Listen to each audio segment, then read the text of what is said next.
Hey guys, welcome back to my YouTube channel. As you can probably tell by the title of today's video, I'm going to show you how I infilled my baking soda nails, so stay tuned. The first thing I did is I removed my old nail polish. I haven't had this nail polish on for long, probably about a week, but I've just got really bored of these nails, so yeah. After I took the nail polish off, I then filed and shaped the nail in the way that I wanted.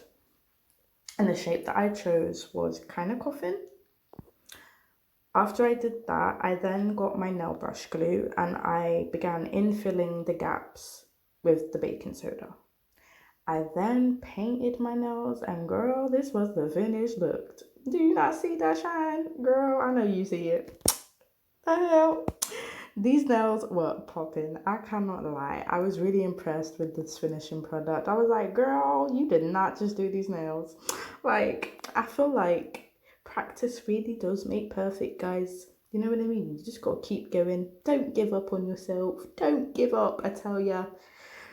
Anyways, that's it from me, guys. I've added some pictures in at the end so you guys could see what the nails look like in different lighting.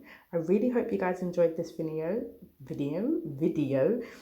Don't forget to subscribe, tell a friend, and hope you guys have a blessed day. I'm out.